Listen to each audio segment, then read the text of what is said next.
They're here, Commander. And I for one am grateful that they are. Told you've been busy since our paths last crossed at the Gimlet Dark. Not that I understand half of it. When the Scions spoke of other worlds, I'd struggled to describe what I pictured. Mayhap things would seem clearer were I to hear the tale from your own lips. But I'm afraid the situation will not afford us that luxury. I trust you two require no introduction. We meet again, hero of Eorzea.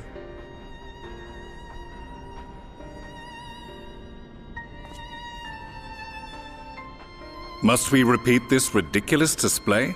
I pose no threat to you, though what I come to warn you of very well might. Had he meant to do us harm, I hazard he would have kept to the shadows, and brought more than 2 companions. We need not pretend to be the best of friends, but I hope we can put aside our differences for the present.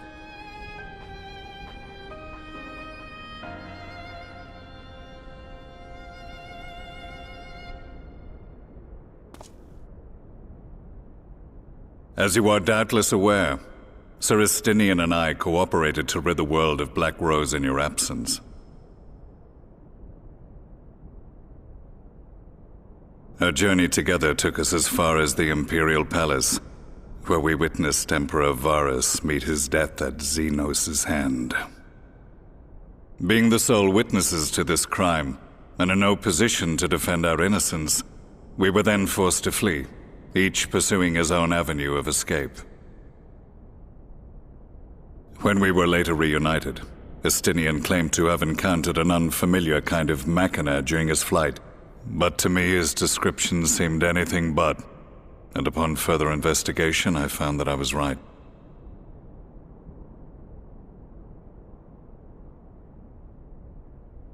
The Empire is developing a new Ultima Weapon.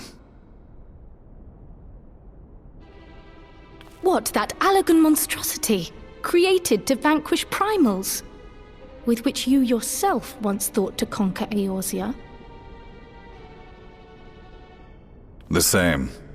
In my foolishness, I sought to harness its power, and became the Ascian's pawn in so doing. But you know as well as I how that tale ended. The weapon itself, excavated from beneath this very city, was destroyed ere we could fully unravel its secrets, and that should have been the end of it. But unlikely as it sounds, the Empire's efforts to recreate it have somehow borne fruit, primarily through secret research conducted by the 7th Imperial Legion, it would seem. Wait, the 7th was all but annihilated at Cartano, along with its legatus. Indeed, few survived. The 7th, as it is now, has little in common with the Legion led by Vandanus, and its leadership has changed hands several times since. Precisely how this project has continued despite such turmoil, and under whose auspices, remains a mystery. What we do know, however, is that a number of prototypes have been produced, and that one of them is on its way to Eorzea.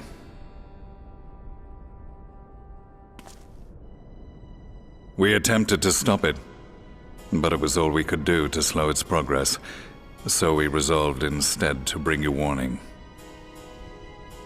And right glad are we that you did, though it soundly dashed our hopes that tensions might ease at last.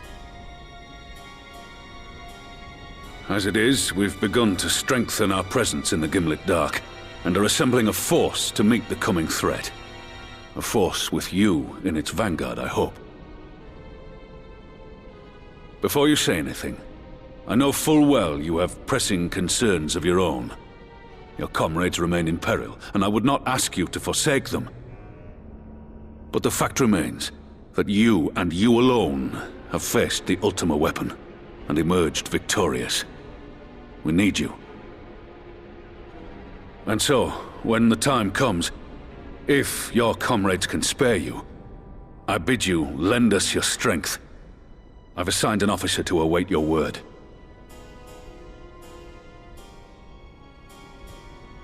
The Ascian's downfall was to be the work of my remaining days. But it was my hand that kindled these flames, and I cannot allow them to spread any further. I will do what I must to see this mistake consigned to history once and for all. Even if it means begging your aid.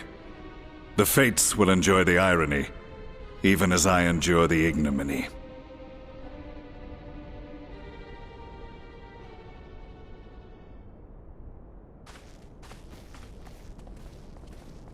I too shall make for the border and offer my skills, meager though they seem in such company. Mayhap we shall meet there anon.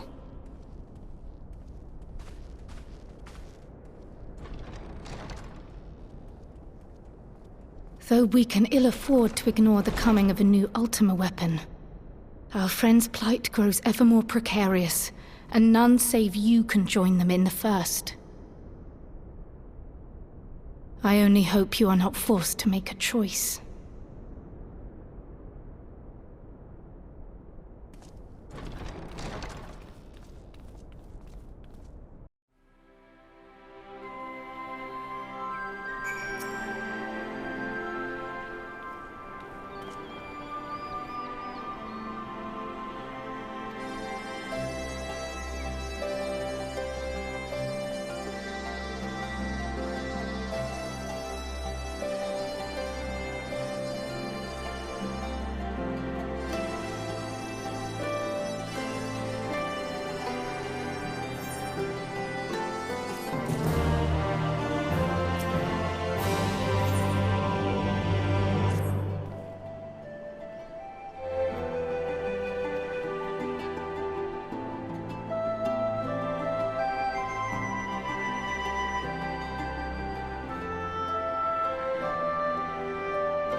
Now that we are all here, what news from the source?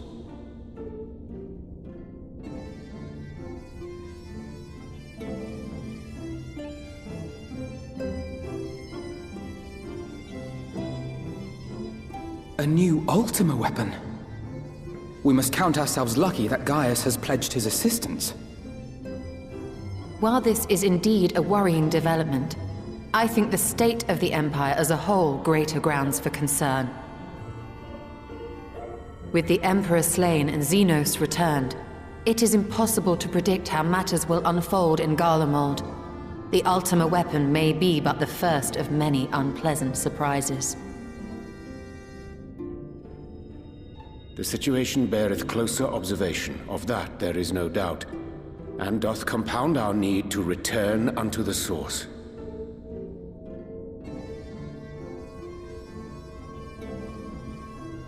Then let us address that issue. Our long search for a means to see you safely home may well be nearing its conclusion. Thanks in large part to Urianger and Beclug's invaluable insight, we have succeeded in fashioning a vessel for the journey.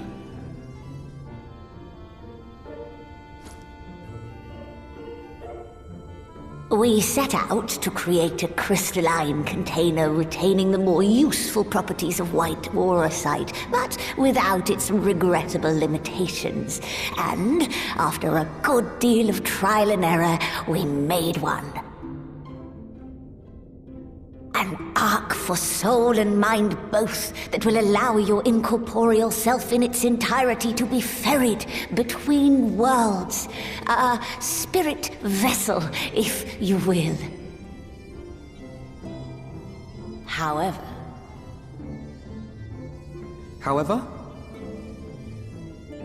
Though the vessel is possessed of the requisite qualities to hold mind and memory, it wanteth yet for a means to receive of them. For that, we must needs imbue it with the Exarch's innate gift. A gift that lives on only through the blood of the Allagan Emperors, which certainly does not flow within Auracite or any other crystal. Just so, milady. The blood serveth as a conduit of sorts. In its absence, memory cannot pass from mind unto mind, nor from flesh unto crystal. That being the case, we must either alter the process of inheritance so as to require no such thing, or determine a means by which my blood may permeate the vessel. I am hopeful that the records found within this tower will yield the knowledge we require to pursue one or the other of these avenues. As well you should be. The Allagan's body of etherological research is extraordinary. I can scarce believe it the work of ages past. But its underlying principles are not so very different from those of my own field of study. Given time, we will find the answers we seek.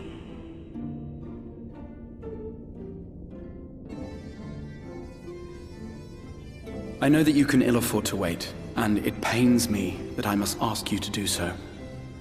I can only reaffirm my promise to you that a solution will be found. Whatever it takes, I will see you safely home.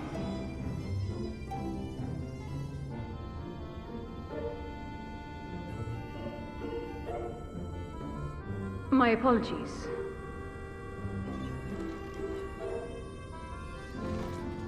I do hope you haven't come to tell us that mortal peril fast approaches. No. I had hoped to speak with the Warrior of Darkness. But there is no need to cut short your meeting on my account. I will be waiting outside.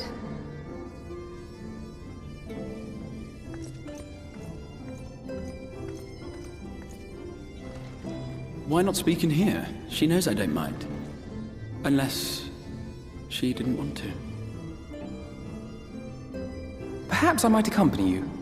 Though I am woefully ill-qualified to assist in the Exarch's research, I may yet be of some use to Lena.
Did you slay this eater?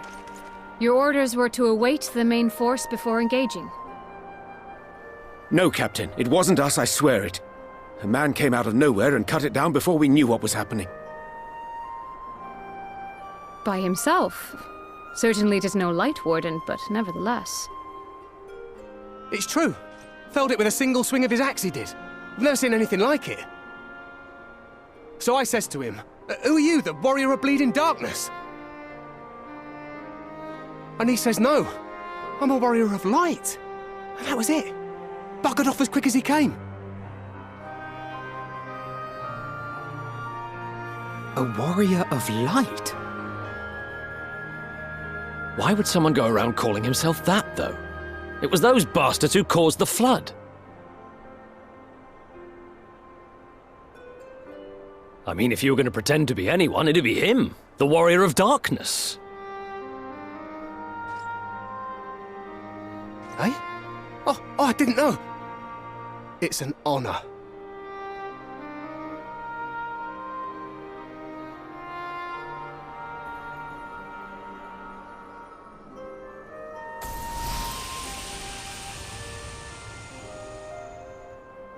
Since the Eater is no longer a threat, our work here is done. Return to your posts.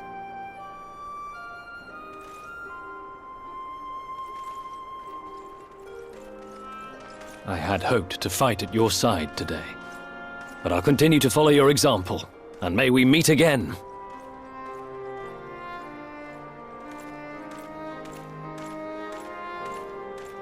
I apologize for the wasted journey. It seems I overestimated the threat. As for this Warrior of Light, I do not know who would be brazen enough to take that mantle for his own. Whatever it may once have meant, it is forever tainted by the association with the Flood. The Exarch told me the truth of Ardbert and his comrades' deeds, and I am aware they played some part in your own triumph. But to most, they are synonymous with the calamity that befell this world. Still, if this man is minded to destroy Sin Eaters, I may forgive him his unfortunate choice of alias. But that is neither here nor there. I thank you for accompanying me. With that concluded, shall we return to the Crystarium? There is a proposal I should like to make.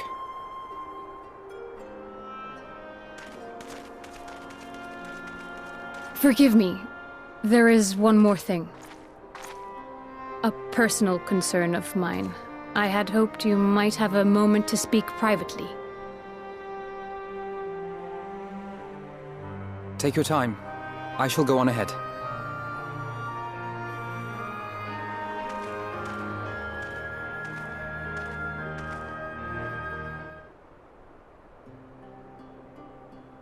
I will not mince words.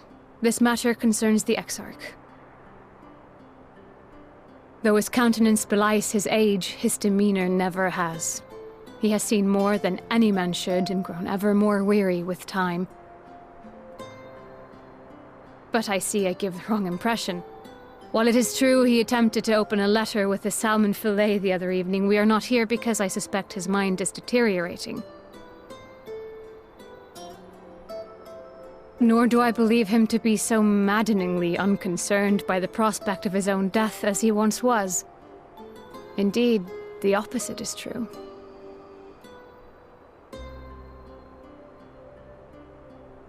It is for this reason that I seek your advice.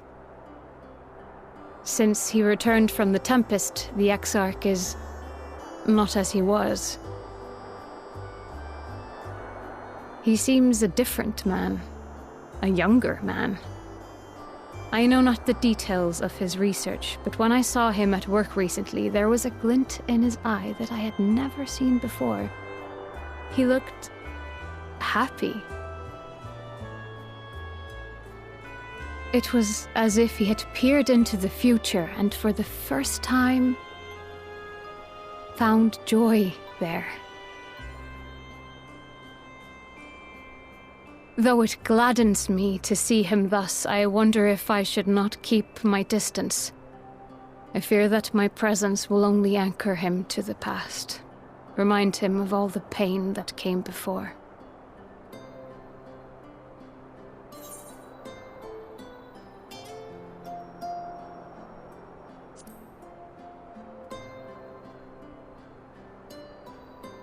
Is that so? Then perhaps we might remain as we were. As we have always been. What a relief. In that case, I will have to speak with him about the amount of time he is spending at work. This research is important, I know, but if he refuses to consider his own health, I will have to consider it for him.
Yes, this looks to be nearly everyone.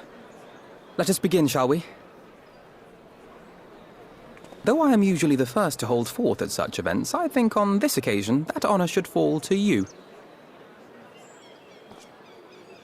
They would be more inclined to take the word of the Warrior of Darkness. Indeed. In light of the subject matter, who better than thee to speak these truths?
Wicked White?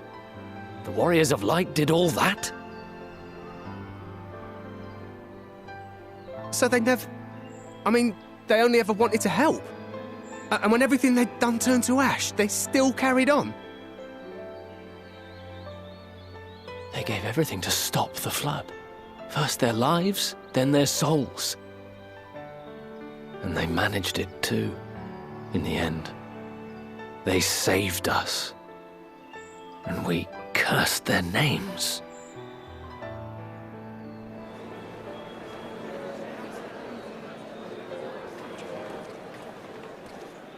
This should go a long way towards clearing the air.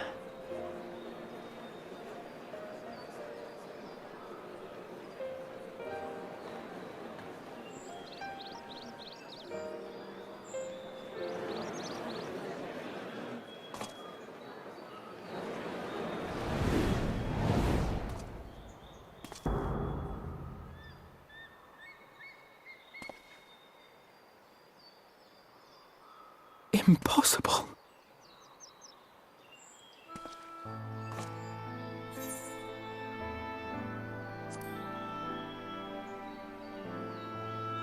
I definitely see something.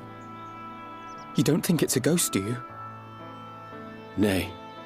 Yonder standeth no bloodless apparition, but a warrior of light and darkness both. Ardbert.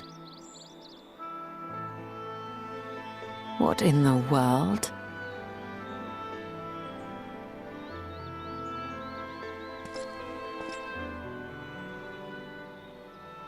It's you! The one who slew the Eater!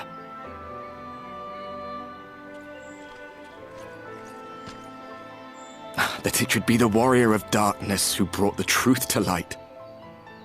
You've saved me a fair bit of time, though I have a few words of my own to say, if I may.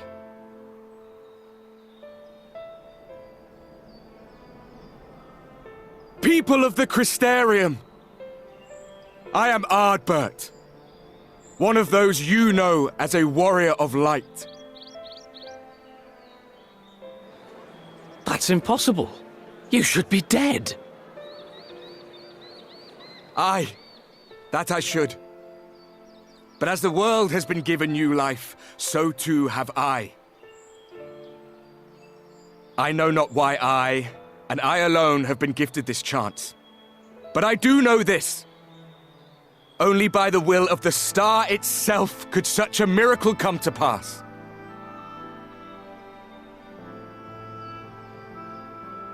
The hero who stands before you now, the Warrior of Darkness, is not of this world. And the day will come when he must return to his home.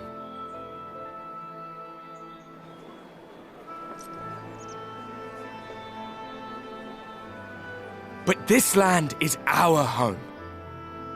And if it is to remain so, now and forevermore, It is we who must protect it. The time to rely on saviors from afar has passed. It is you who must rise. You who must become the new warriors of light! What? Us? Warriors of light?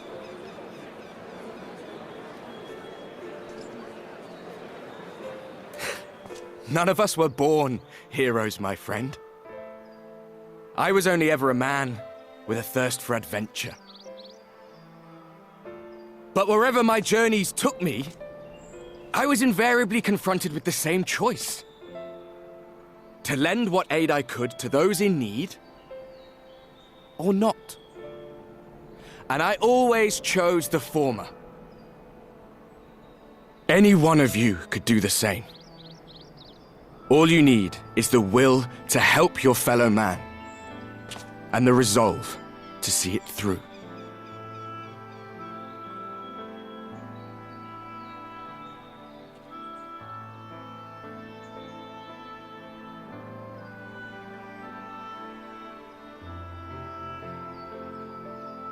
From thine own lips did we learn of Ardbert's fate, and by thy countenance I gather thou art not inclined to recant thy testimony. Yet whosoever this man may be, his words hold truth and resonate with the citizenry besides. For us to voice our doubts here and now would serve but to sow disquiet. 'Twere better we retired unto the ocular and there discuss this matter in private. Go. I will stay here and watch.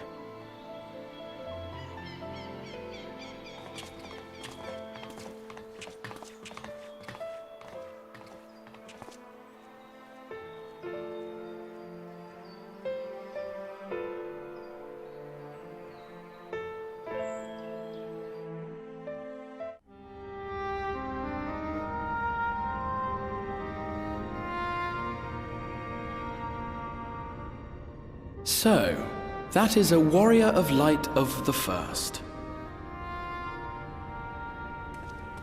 I've not had the pleasure of making his acquaintance, but as you all seem to be in agreement, I gather this is no simple case of mistaken identity.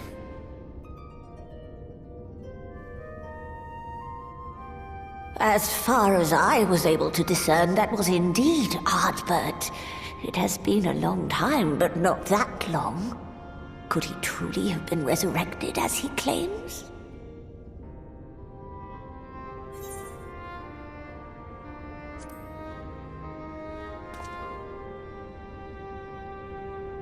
Ardbert did entrust his very soul unto thee. I see no reason to question thy judgment. Nor I. To my eyes, your ether burns as brightly as the day you slew Emmett Selk. That is proof that he is with you still.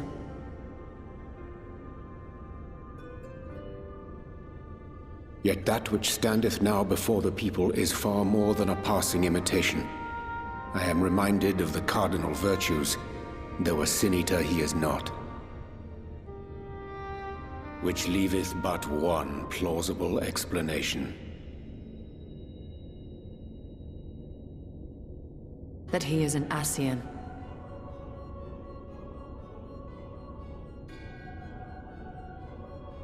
Given their fondness for posthumous possession, I would have to agree. From what I understand, the Warriors of Light were laid to rest in Yulmore by those whom they had aided in life. At the time, some few still remembered them as heroes. Needless to say, 4 of them were subsequently exhumed to serve as the virtues. And if one knew where to look, Ardbert too would not have been difficult to find. Assuming then that this is indeed the work of an Ascian, my mind inevitably turns to the last remaining paragon to survive the Sundering.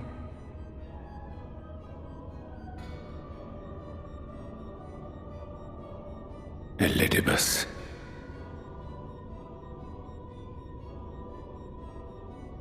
That Xenos hath reclaimed his own flesh is known. Thus evicted from his borrowed form, and cognizant no doubt of Emmett Selk's failure here in the first, 'Tis quite possible the emissary chose Ardbert for his next vessel. Inhabiting the flesh of the fallen. My, that is unsavory. And they do this often, you say? Verily, for they possess no corporeal forms of their own. In what one may term their natural state, none save those gifted with the echo can perceive them. Indeed, when Elidibus intruded upon the waking sands, his presence did go unmarked by all save Minfilia and the Warrior of Light. On that occasion, I myself remained ignorant of his coming until after his departure. 'Twas only at a later juncture, when he deigned to appear before me in borrowed flesh, that I was finally able to take the measure of him. In such puppetry do the Ascians engage when they seek to influence the course of history. And they have gained much by it. Emmett Selk single-handedly built the Garlean Empire in this manner, while La Hebrea came close to conquering Eorzea, having taken possession of Thancred's living body. Yet it must needs be noted that the Ascians cannot avail themselves of all mortal vessels. For were they able to do so, none would serve as a better pawn than our own redoubtable champion. Mayhap the blessing of light shieldeth Hydaelyn's chosen from Ascian influence. Or mayhap other forces are at work. We cannot say for certain. Whatever the reason, I hope it holds true. I dare not contemplate what might come to pass otherwise. Is it not peculiar, then, that Ardbert's mortal remains should be susceptible, given that he was once a warrior of light? Or did the final departure of his soul make it possible, perhaps? Regardless, to hear an Ascian use him to call forth new warriors of light boggles the mind.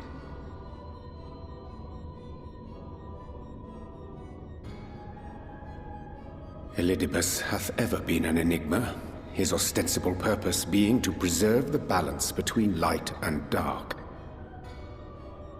When he made overtures towards me, however, I was afforded a glimpse behind the mask of the self-appointed emissary.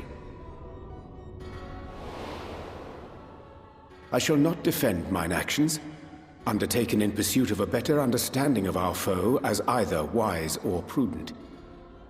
Nevertheless, what little I did glean may now prove useful. Elidibus possesseth a subtle mind, practiced in the art of manipulation. That he coaxed this star's most valiant heroes as far as the source with naught save half-truths is no trifling feat. And now, I believe, he doth employ his skills once more to some as yet unknown end. Though naught is certain, should my suspicions prove true, we shall have need of all our wits if we are to uncover and thereafter thwart his plot. Agreed. 'Tis plain that simply speaking out against him will not avail us. At best, it would only serve to confuse the people. And I would hesitate to do anything which might tarnish Ardbert's reputation once more, nor yours by association.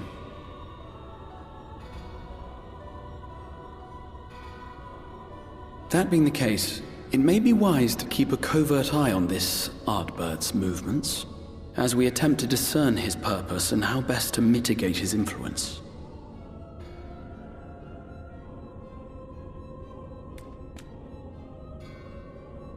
His performance appears to have concluded. What now? Go back out and follow him?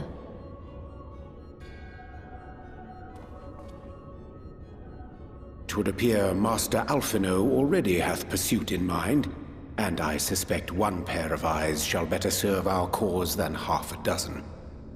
Let the rest of us maintain an inconspicuous distance, for the present at least.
Come.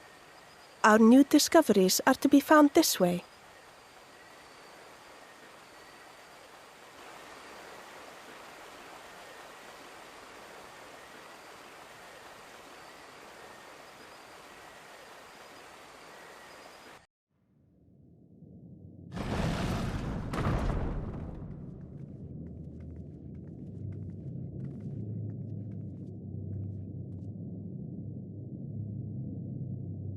The people of Ronka are known to have venerated animals, but these features do not match those of any indigenous species. This is no common beast. Though that much is plain from its proportions. Lifelike, is it not? One could almost imagine it breathed.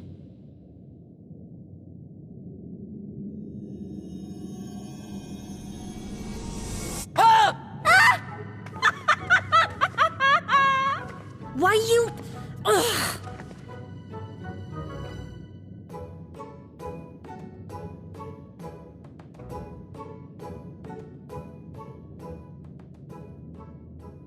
This owl, by contrast, seems no different from the others we've seen.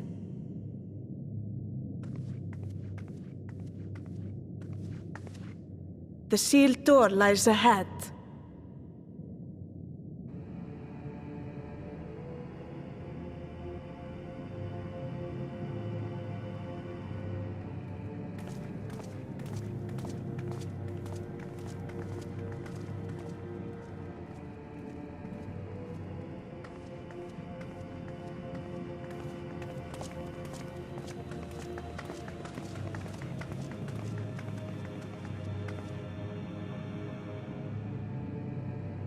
As you see, one statue is missing. I expect we are meant to replace it as before.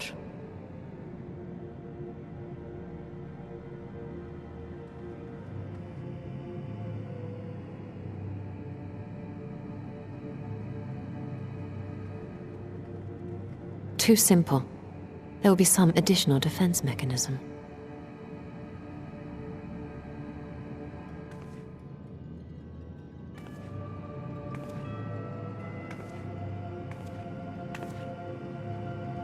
Just a moment. There are words carved into the stone.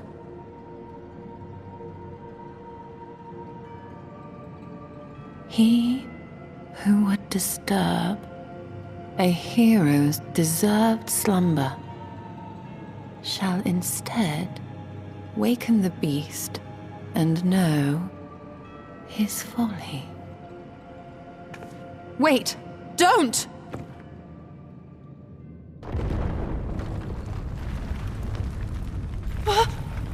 What? But I only... What is happening?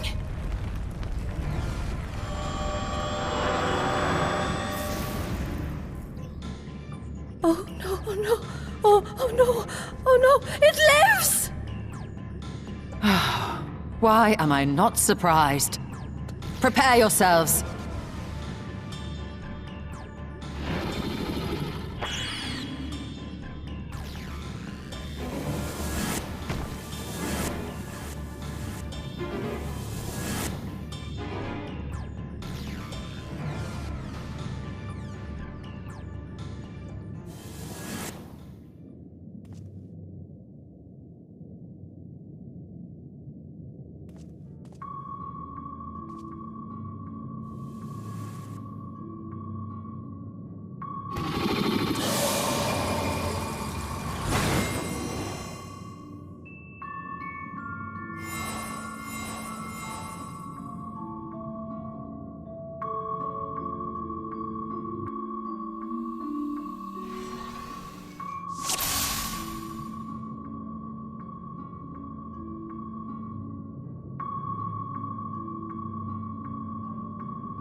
Come!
with you!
Twould seem the magics have returned us. How polite. Now, what have we learned? Ah, we were bound to run into a living statue eventually. And now we can open the door.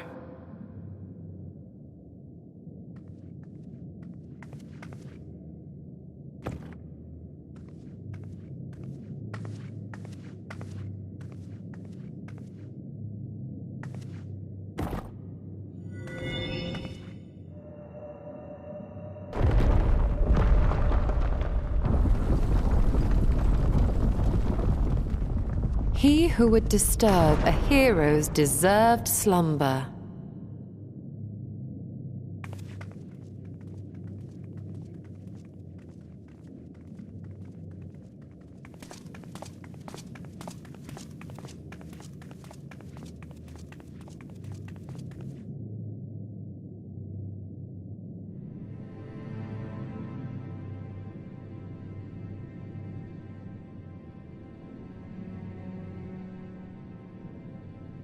A tomb, just as I thought. Befitting a hero.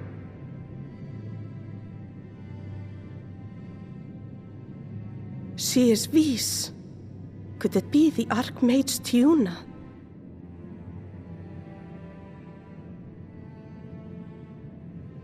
A legendary hero of Ronka, as you surmised. The tales tell of how she smote entire armies with a single incantation. So potent was her spellcraft, though she ever fought in the name of peace. I thought them no more than tales. To think she really existed. Well, I for one always believed.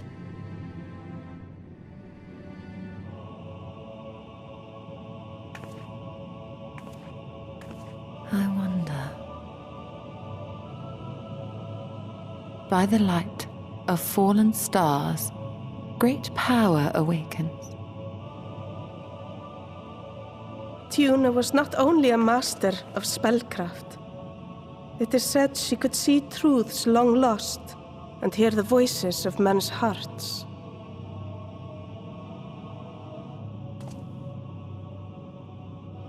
Naught less than the echo. In which case, none of this is mere coincidence.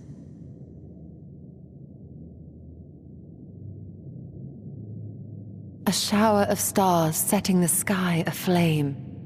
And in both this world and the Source, we find individuals within whom a mysterious power awakened at the sight. We can never unpick the why of it. Now, however, I believe we might. Does the scene depicted here not resemble the one we saw when we first ventured into the Katana Ravel? Moreover, does it not recall that which Emmett Selk invited us to witness in Amarot?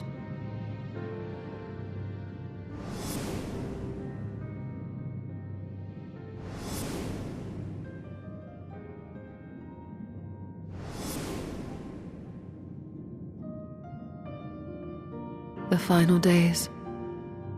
If, as the Exarch's research suggests, soul and mind share a fragile yet profound bond, might it not be possible for an event to leave such a deep imprint upon the soul that it could be perceived eons later, given a suitable trigger? The echo defies explanation by conventional etherological theory, or shall we say modern etherological theory. But if it is a power that once belonged to the ancients, to souls yet undivided,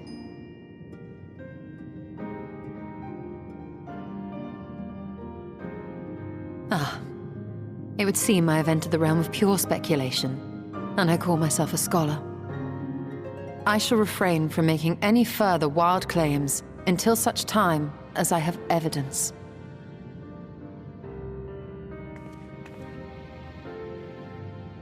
Still, I cannot choose but be reminded of our experience in Amarot.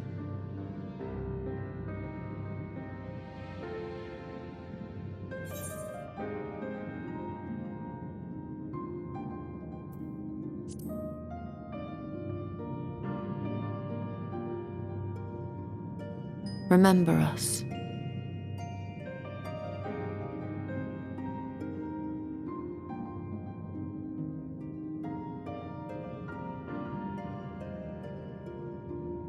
History is learned, not lived. We have always protected the Tales of Ronka, just as we have protected this place. But we are mindful of what our mothers taught us. We see the past through our own eyes and speak of it with our own words. Thus do we come to understand it in our own way. But this is not the same as remembering. Your mothers were wise. Though we witnessed the final days, our impressions could not fail to be colored by our own experiences and expectations. Those who lived through it would have perceived the event quite differently.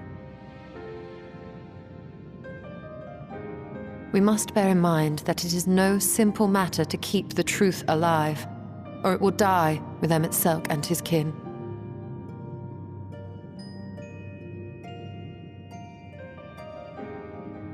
But we have disturbed you not long enough. Fanau will serve similarly well as a venue for our contemplations.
If you were hoping to vent your frustrations on our Eater friend here, I can only apologize.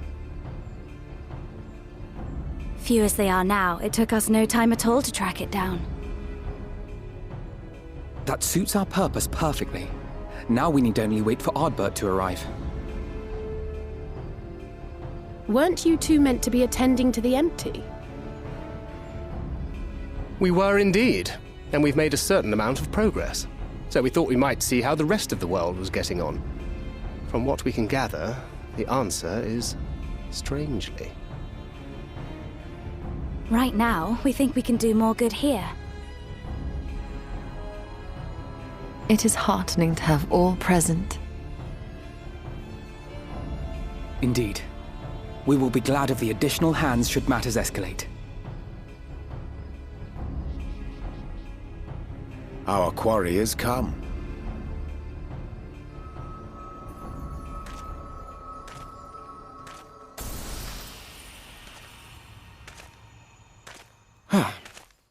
It seems I've lost this particular race.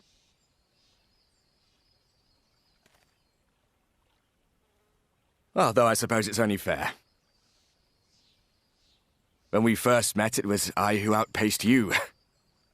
Ravana, was it?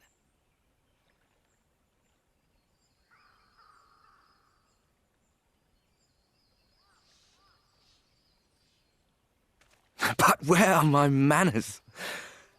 I wouldn't be here were it not for you, and I have yet to say a word of thanks.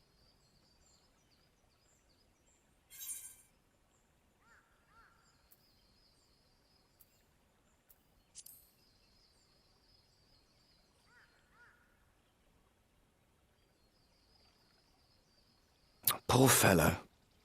He will be sorely missed.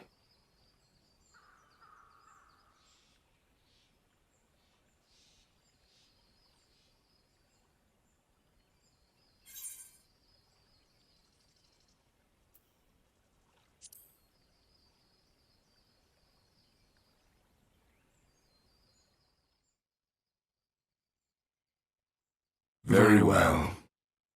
Let us forego this pretense. After all, it was never you that I needed to deceive.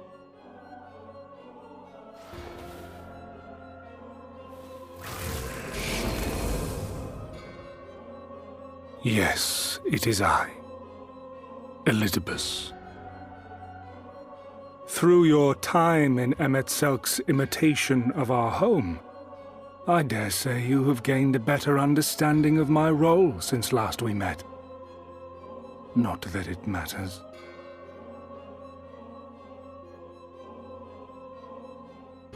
We understand your role, emissary, but not your goal. What is it that you seek to achieve?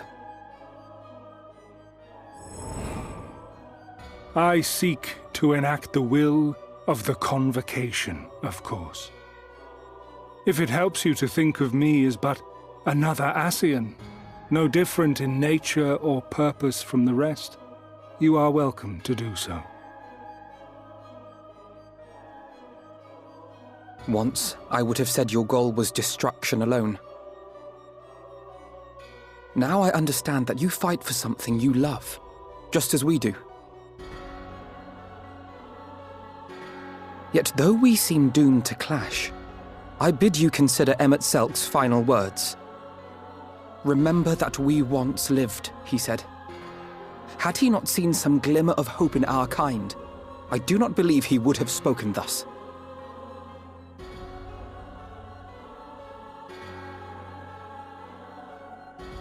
None better understood your plight than he. His words must surely be worthy of your consideration.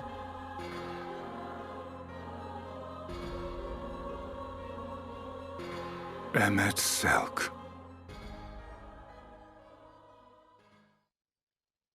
How very unlike you to err so gravely.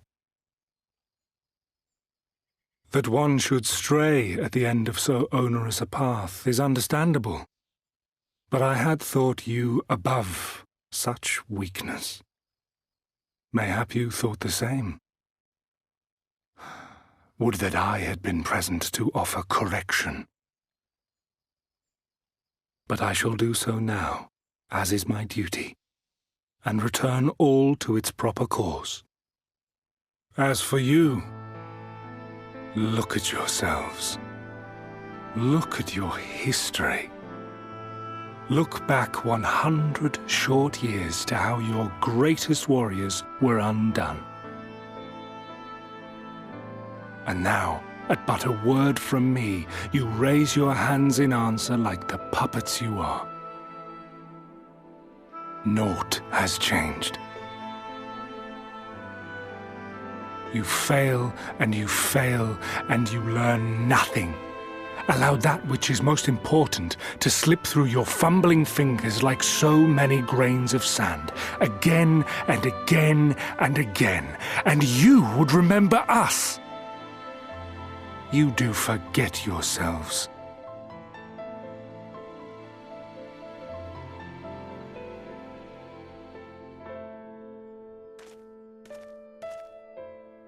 There is no common ground to be found between you and I, nor do I require any. I have my duty. Wait!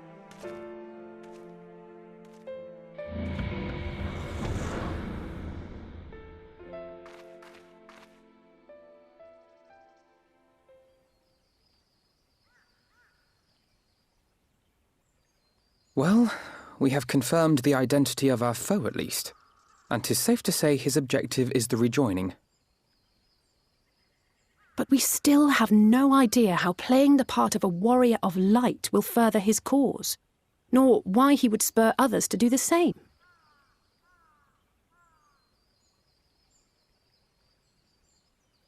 Another visit to the Tempest may shed some light upon these mysteries. Whether we are to exchange words or blows with Elidibus at our next meeting, the fact remains, we know too little. Ere our paths cross again, I would learn more of the world that once was, and of Elidibus himself. In this, we would be best served going directly to his home, much as Emmett Selk came to ours. Though I see the wisdom in thy suggestion, the Amarot we visited is but a phantom born of Emmett Selk's memory.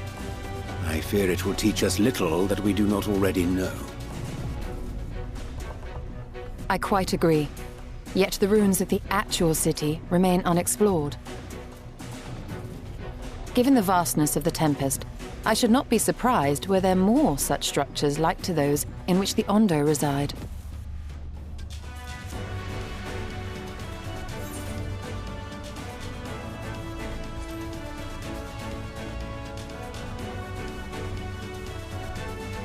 A man after my own heart. Assuming we are all in agreement, then I suggest we first pay a visit to the Ondo. If anyone can tell us where more ruins are to be found, it is them.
him a show!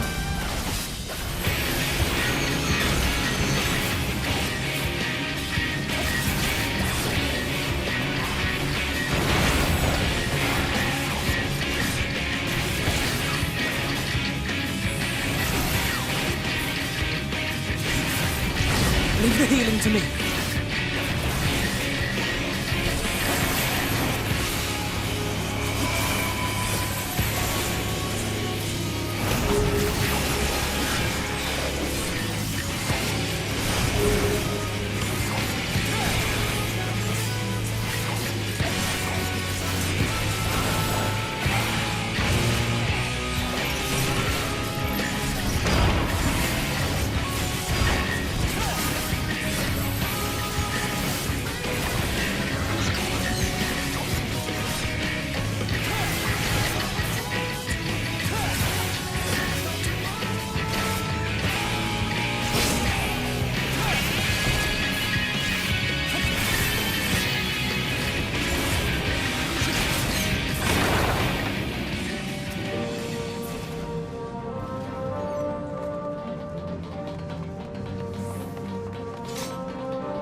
This structure must have served an important function.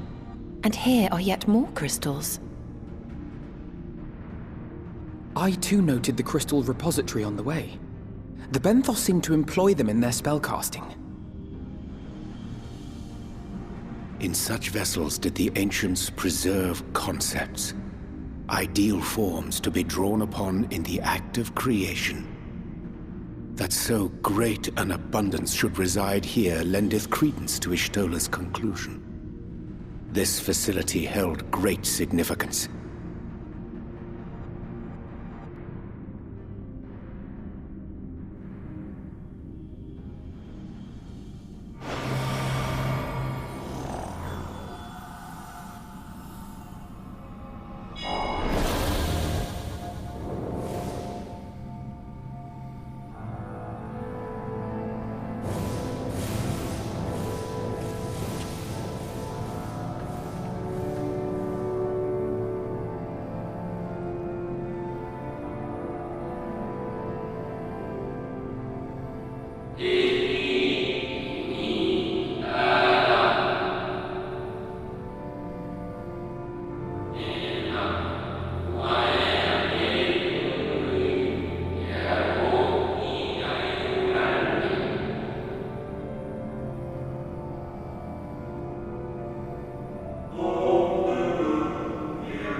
So, it was they who first summoned Hydaelyn.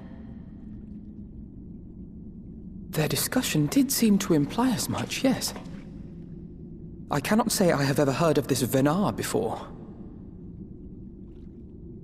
For a certainty, Emmet Selk never uttered the name, speak though he did of the schism which Zodiark's advent wrought upon mankind. Some were of the viewpoint that his power must needs be restrained, and to that end did they call forth she who would serve as his shackles. We now know that it was this Venar to whom they looked for leadership. And that this place, in all likelihood, served as their headquarters. The presence of such intimate records attests to that. I would hear what else they have to tell us. All of it. Did anyone see the source of the image?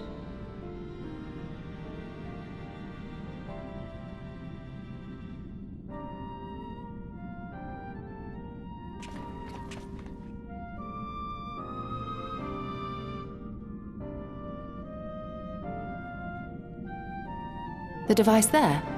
Then let us see what other secrets it holds.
What?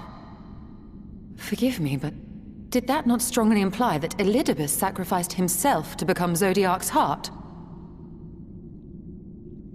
7 hells. Then who or what are we dealing with?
Dare I ask what's going on? Ah, excellent timing. For me, in any case. We have a problem. The vast majority of those gathered here are presently in the employ of the Guard or else one of the facets, and no longer wish to be so. In principle, all are free to change vocation at any time, but a city does require a certain number of people in these positions if it is to continue to function. For the moment, I have asked them to postpone their resignation until such time as replacements can be found.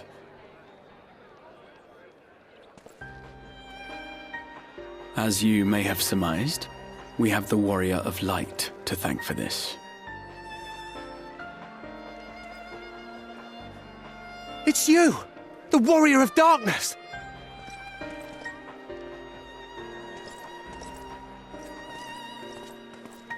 You understand, don't you?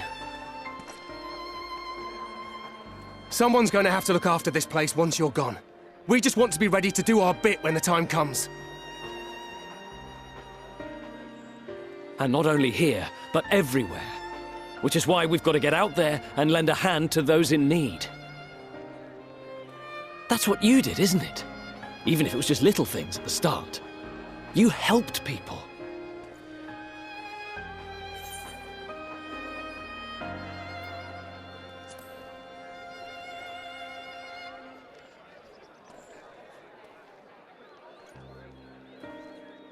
And we're trying to do the same.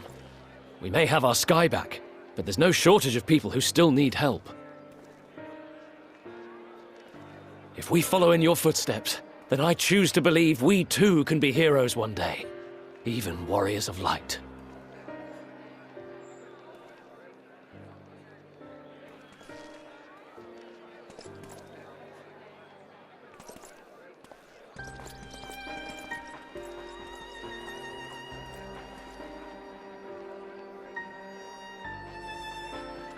What are we to say to that? We can hardly tell them they are mistaken. They seek but to do good, as you have.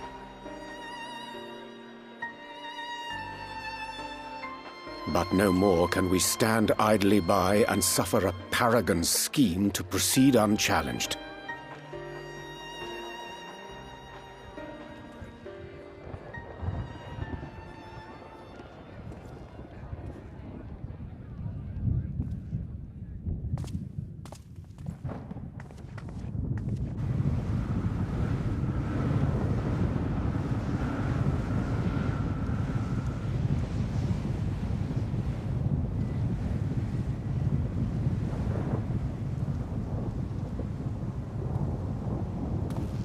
What's happening to the sky?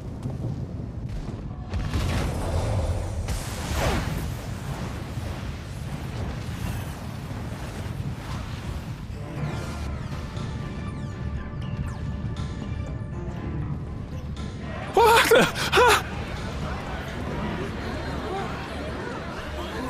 Wicked White. Oh no!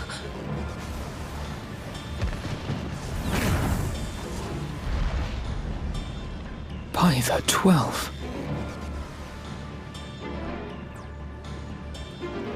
A star shower.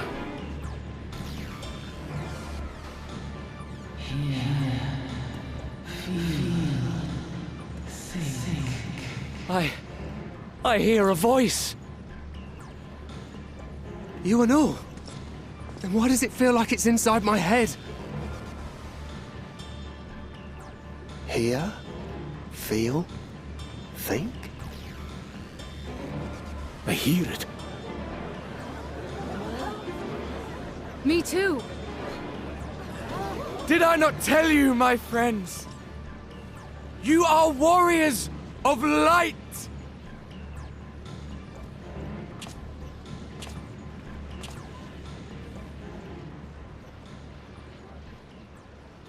You're back!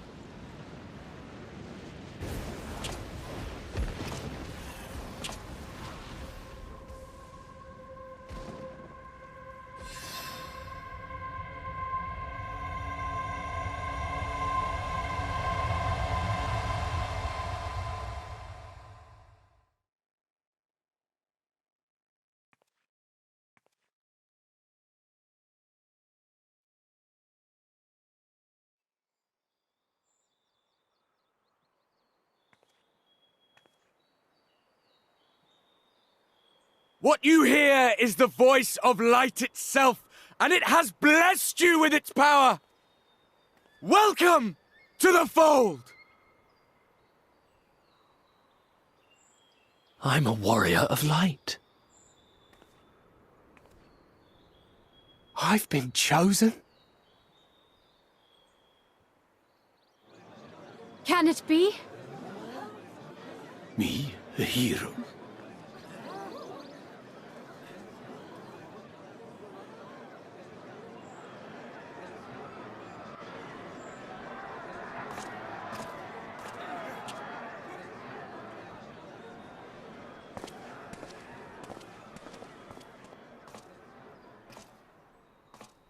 Wait!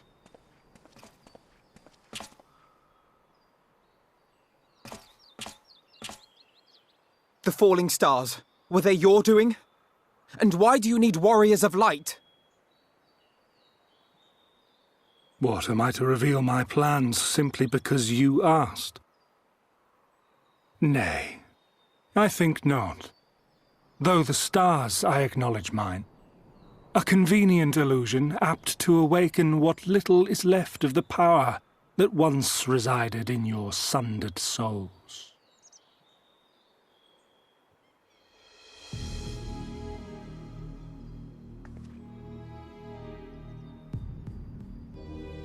That which you and yours call the echo. And an echo it is, of a symphony. But a fraction of what men in their completeness once possessed. Even those among you who tower over others in the gift have only the faintest trace of it. But though sundered and forgotten through death and mocking rebirth, it has persisted. A whisper of our past.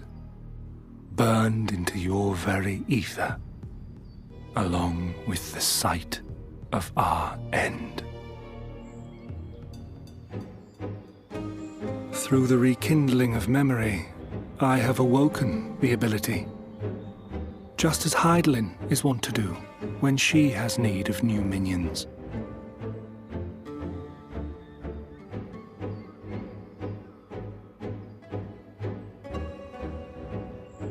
The Echo hath ever been thought a gift from Heidelin, a boon granted solely to her chosen. Yet thou wouldst claim she merely awakeneth the power that men should hearken unto?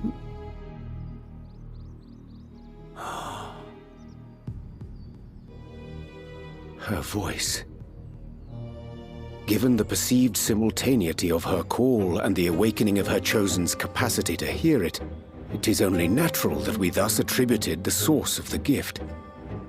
Yet if, in truth, the echo is a prerequisite for hearing her voice, one might surmise that her call never ceaseth, such that all who awaken to their innate gift might receive of the blessing of light at the self-same instant. In sooth, we bore witness to this but moments ago. At the sight of the star shower, full many in the crowd did speak of hearing a voice in their minds, did they not?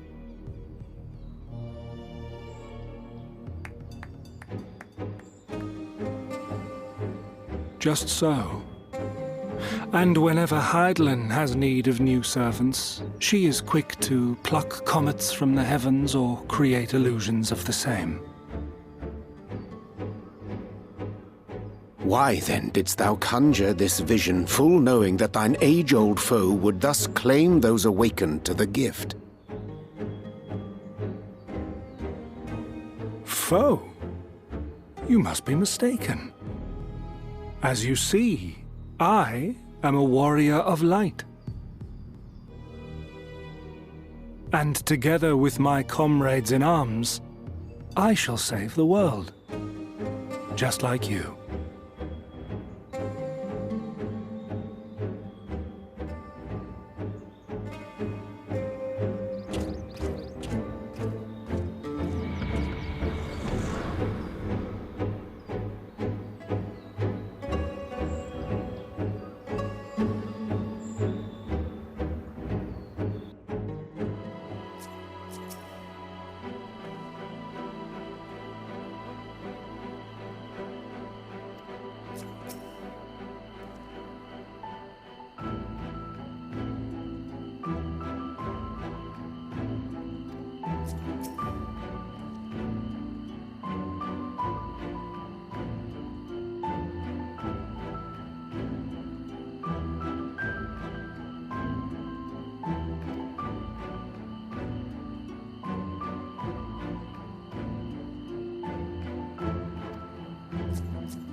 Foiled again.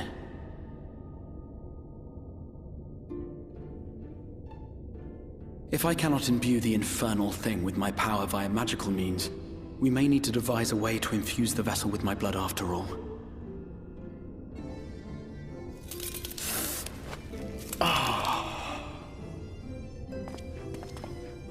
Art thou unwell?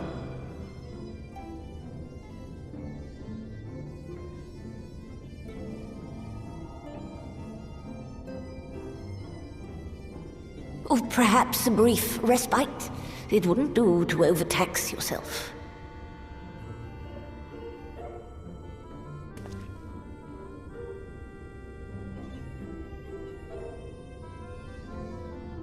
I'm fine.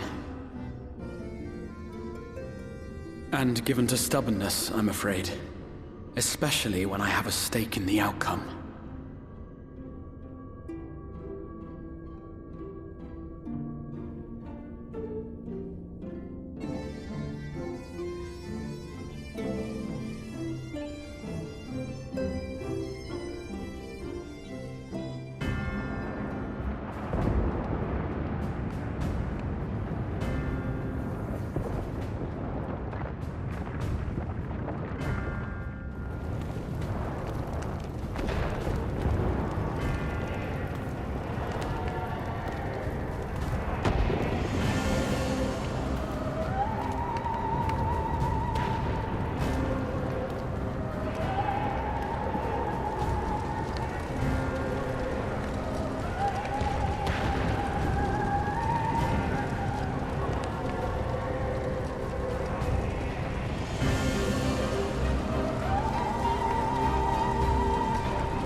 The dream again.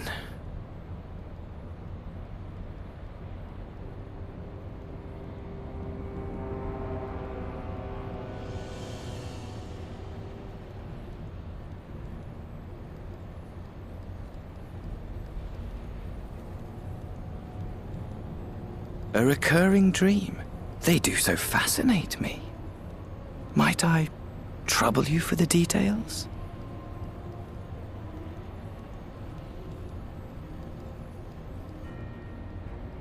I have always dreamed of it.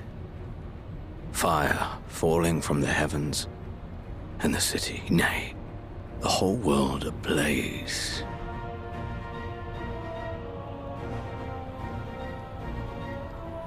Indeed. Could Emmett Selk have found a way? Precious few possess memories of the final days. The final days?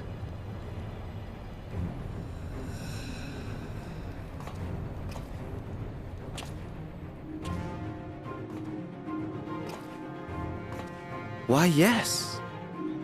Admittedly, my knowledge is mostly second-hand, but if you are interested, I will gladly tell you the tale.